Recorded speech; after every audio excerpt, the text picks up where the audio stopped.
बड़ी टनल है और 12,000 करोड़ जिसकी एस्टिमेट कॉस्ट थी वो हमने 5,000 करोड़ में बनाई है। अभी माजोली आइलैंड में ब्रिज बना रहे हैं, 6,000 करोड़ का था, वो 680 करोड़ में बना रहे हैं। अभी झेड़मोर टनल पूरी हुई है। तो हमने एक देखा कि काम भी अच्छा होना चाहिए।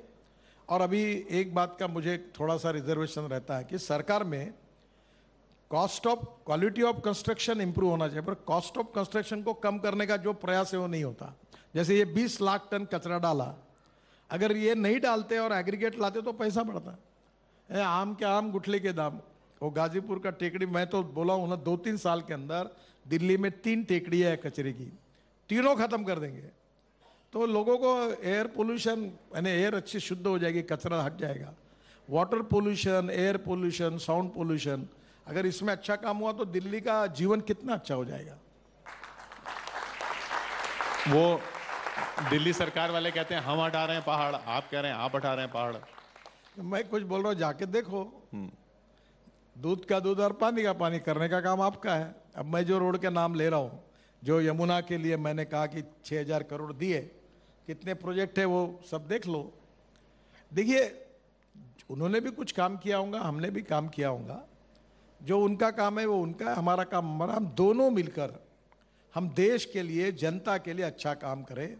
और अच्छा काम करने के बाद जनता की अदालत में जब जनता को तय करना है, वो तय करेगी किसको वोट देना है। पर काम करने में हम लोग मिलकर अच्छा काम करें, यही राजनीति में भाव होना चाहिए। उनके ऊपर तो ईडी और सीबीआई का चक्कर चल रहा है ना। वो कह रहे हैं हमारे ऊपर तो ईडी सीबीआई लगा रखी है, उनको ईडी सीबीआई को बीजेपी वालों का भ्रष्टाचार दिखता नहीं है। देखिए, ये सब बातें जो होती है उसका जवाब जिन एजेंसी ने कार्रवाई की वो बता सकती है। मुझे तो अगर कानून अपना काम करता है और इसलिए कानून के आधार पर अगर वो निर्दोष होंगे तो छूट जाएंगे, दोषी होंगे तो उनको शिक्षा होगी। ये बताइए कि दिल्ली आपको पसंद नहीं थी, अब हमने कई बार ये बात कही है, अभी आप अब मत कहिए, दिल्ली वाले नाराज हो जाएंगे। लेकिन दिल्ली वाले तो अब आप भी हो गए। देखिए, मैं एक्चुअली मेरे क्षेत्र में काफ़ी प्रकल्पों प्रोजेक्ट्स में काम करता हूँ। और मैं जब महाराष्ट्र में मंत्री था, लीडर ऑफ अपोजिशन था, तो वो कारण बहुत अलग थे, हास्यास्पद थे। मैं दिल्ली में किसी के घर जाता था तो आलू पराठा और पनीर दो ही मिलता था। तो मैं बड़ा खाने का शौकीन हूँ। मुंबई में रोज रात को नए नए जगह पर खाते थे। तो मैं बोला दिल्ली में कहीं भी जाओ तो पनीर मिलता है, कहीं भी जाओ तो आलू पराठा मिलता है। तो मैं बोला दिल्ली से वो अच्छा है। तो वो एक फनी रीज़न था। पर अभी मैं दिल्ली आया हूँ, अब दिल्ली डेस्टिनी बनी है और दिल्ली के साथ एडजस्ट हुआ हूँ। केवल दिल्ली को प्रदूषण से मुक्ति देना, एयर पोल्यूशन, वाटर पोल्यूशन और साउंड पोल्यूशन से मुक्ति देना। आज दुनिया में दिल्ली का नाम वर्ल्ड में से पोल्यूटेड शहरों में बहुत ऊपर गया हुआ है। और मुझे विश्वास है कि निश्चित रूप से जो जो प्रयास हम कर रहे हैं उससे आने वाले 2 साल के अंदर दिल्ली का प्रदूषण 60-70% कम हो जाएगा। पराली जलेगी नहीं, पेट्रोल डीजल के बजाय electric, ethanol, methanol, flex engines आएंगे, लॉजिस्टिक कॉस्ट कम होगी। दिल्ली में इंफ्रास्ट्रक्चर नया बन रहा है, 60,000 करोड़ का तो मेरे डिपार्टमेंट में काम हो रहा है। दिल्ली में ट्रैफिक जाम खत्म होगा।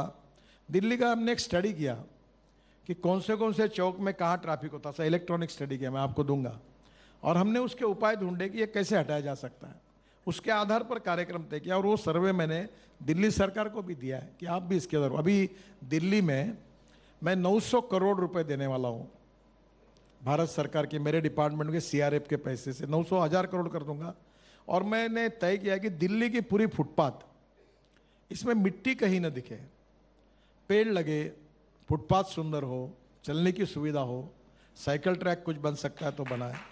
और मैं इसके लिए 1,000 करोड़ रुपए सेंट्रल रोड फंड से दिल्ली को देने वाला हूँ। दिल्ली के एमपीज, हमारे दिल्ली सरकार के बांधकाम मंत्री और एलजी साहब को सबको बुलाकर इसकी योजना करके निश्चित रूप से दिल्ली सुंदर बने।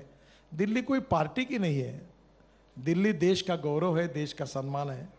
दिल्ली को प्रदूषण से मुक्ति दिलाना और दिल्ली को सुंदर बनाना, दिल्ली की यातायात ट्रांसपोर्ट को करना हम सब का काम है। और हम सब लोग मिलकर काम करेंगे तो दिल्ली बदल जाएगी।